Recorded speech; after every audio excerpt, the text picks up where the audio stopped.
ఎద్దులపురం municipal ప్రాంతంలో CPI తరఫున 30 division నుండి దండి శ్రీజ పోటీ చేస్తూ ఉన్నారు. ఇప్పటికే ఈ ప్రాంతంలో కూడా ప్రజలందరికీ కూడా సుపరిచితురాలుగా, చదువుకున్నటువంటి విద్యావేత్తగా, ప్రజలందరి సమస్యల పట్ల అవగాహన వ్యక్తిగా ప్రచారం చేస్తూ ఉన్నారు. అయితే ఈ నేపథ్యంలోనే మున్సిపాలిటీ కేంద్రంగా ఉన్నటువంటి ప్రజా సమస్యల పట్ల స్పష్టమైనటువంటి ఐడియా, అవగాహనతో పాటు తన యొక్క వృత్తిని కూడా ఉద్యమం వైపు ఈ యువ జనరేషన్కి అవకాశం ఇస్తూ సిపిఐ తీసుకున్న కీలకమైన నిర్ణయంతో కూడా ప్రజల ఆదరణ ఉంది. మనతో మాట్లాడేందుకోసం ఎన్నికల ప్రచార స్థాయి ఎలా ఉంది తెలుసుకునేందుకోసం మనతో పాటు శ్రీజ గారు ఉన్నారు. శ్రీజ గారు తెలుసుకున్నాం. శ్రీజ గారు ముందుగా నమస్కారం. ఎలా ఉంది ప్రచారం? ప్రజల స్పందన ఎలా ఉంది? ప్రచారం చాలా ఉత్కంఠంగా ఉంది అండ్ చాలా ఎనర్జెటిక్గా ఉంది అండి ప్రస్తుతానికి. ప్రధానంగా ఈ ప్రాంతంలో సమస్యలు, పేరుకుపోయిన సమస్యలు ఇప్పటికీ ఒక అవగాహనతో మీరు ఉండే ఉంటారు. ఈ సమస్యలు గుర్తించారు, ఈ ప్రజల సమస్యలు ఏం గుర్తించారు, ఏం చెప్తారు ప్రజలకి సమస్యలు? ప్రజలందరితో మాట్లాడి కలిసి వాళ్ళ ఒపీనియన్స్ తీసుకున్న తర్వాత ముఖ్యమైనగా ప్రస్తుత సమస్య చెప్పింది ఏంటంటే మెయిన్ రోడ్ అండి. Auto Nagar main road to మిర్చి యార్డ్. ఆ మెయిన్ రోడ్డు చాలా ఇబ్బందికరంగా ఉంది. వర్షాకాలం అయితే ఏంటి, ఏదైతే ఏంటి, ఆ గుంటలలో వాళ్ళకి చాలా ఇబ్బందికరంగా మారిందని చెప్పారు. అది మనము సాధించుకోవాలి అనేసి మొదటి ప్రయత్నం అది మాది అండి, సాధించుకోవాలి ఆ మెయిన్ రోడ్డు అనేసి. అంటే ప్రధానమైనటువంటి ఈ ప్రాంతంలో చాలామంది యువత కూడా కొంతమంది ఉన్నారు. యువతకు సంబంధించిన సమస్యలు పట్ల కావచ్చు, ఇతర మహిళలకు సంబంధించిన సమస్యలను గుర్తించారా? ఈ రేపు గెలిచిన తర్వాత పాలకవర్గాన్ని ప్రశ్నించేటువంటి గొంతుగా వెళ్ళాల్సినటువంటి అవసరం. ఈ నేపథ్యంలో ఎట్లాంటి ఐడియాస్ తోటి ప్రజలని మీరు ఎటువంటి మాస్టర్ ప్లాన్ మీ ముందు? యువతకు సంబంధించిన వైజ్గా మినీ లైబ్రరీ లాంటివి ఏమైనా ఓపెన్ చేయడం కానీ, అలాగే పార్కులు కానీ, వాళ్ళకి స్పోర్ట్స్ వైజ్గా ఏమైనా ఎంకరేజ్మెంట్ చేయాలి అనేసి మా ఆలోచనలు ఉన్నాయండి. ఎడ్యుకేషన్ పరంగా కూడా వాళ్ళని ఎంకరేజ్ చేస్తూ స్టడీ హాల్స్ లాంటివి వాళ్ళ ఏమైనా ప్లాన్ చేయాలి అని చెప్పేసి మేము కోరుకుంటున్నాము. అంటే ఇది ఈ ప్రాంతానికి చెందినటువంటి ఇప్పటికే సిపిఐ పార్టీ కుటుంబం దండి సురేష్ గారిలో చాలామంది ప్రజలకు సేవలు అందించిన గొప్ప వ్యక్తిగా కీర్తి ప్రతిష్టలు.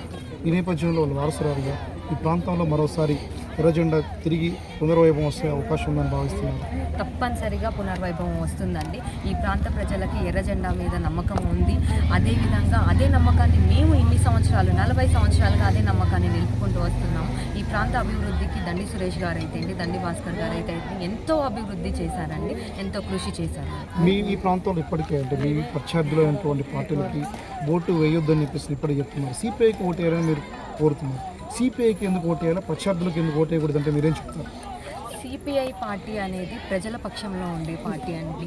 ప్రజల మధ్యలోనే ఉంటుంది, ప్రజలకు అందుబాటులోనే ఉంటుందండి ఎల్లకాలంగా. అందువల్ల నేను కోరుకుంటున్నది ఏంటంటే సిపిఐ పార్టీకి ఓటు వేసి గెలిపిస్తే మీ అందరి మధ్యలో ఉంటూ మీ అందరికి అందుబాటులో ఉండి మీ సమస్యలలో మేము పాలు పంచుకొని అన్నీ సాల్వ్ చేస్తామని చెప్తున్నాను. ఈ ఎన్నికల సందర్భంగా ప్రజలను ఏం అభ్యర్థిస్తూ ఉన్నారు? ప్రజలకి ఏం కోరుతున్నారు? ప్రజల నుంచి 30వ డివిజన్ ప్రజల నుంచి ఏం కోరుతున్నారు?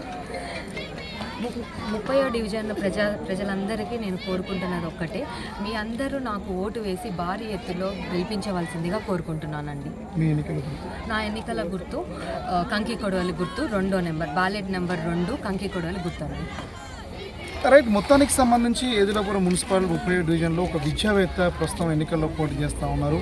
రాజకీయాల పట్ల అవగాహన, ప్రజా సమస్యల పట్ల అవగాహన, చదువు పట్ల ఉన్నటువంటి శ్రద్ధ, తన యొక్క వృత్తి కూడా న్యాయవాదిగా తన యొక్క వృత్తిని కొనసాగిస్తూనే ఒక్కసారి అవకాశం ఇస్తే ప్రజలకి సేవ చేసుకునే అవకాశం ఉంటుంది. తన కుటుంబ నేపథ్యం 40 ఏళ్లుగా రాజకీయాల్లో కమ్యూనిస్ట్ పార్టీ నుంచి కుటుంబం ఈ ప్రాంత ప్రజలకి సేవలు అందిస్తూ ఉంది. మరోవైపున తనకు కూడా అవకాశం ఇవ్వండి. ఈ ప్రాంతంలో ఉన్నటువంటి యువత, మహిళ, ఇతర అన్ని రంగాల సమస్యల పట్ల కీలకమైనటువంటి ఒక మాస్టర్ ప్లాన్ తోటి పాలకవర్గాన్ని ప్రశ్నించేటువంటి గొంతుగా తయారవడానికి కూడా మేము ఉపయోగపడతాం. కాబట్టి ప్రజలందరూ ఆశీర్వదించి గెలిపించాలి, తన ఎన్నికల గుర్తుపై ఓటేసి గెలిపించాలని చెప్పేసి కూడా దండి శ్రీజ చెప్తున్నారు. ఇది ఎదులపురం మున్సిపాలిటీ తాజా పరిస్థితి. కెమెరా పర్సన్ నాగబాబుతో ఉపేందర్, యాషన్ news, Khammam, Edulapuram municipality centre నుండి.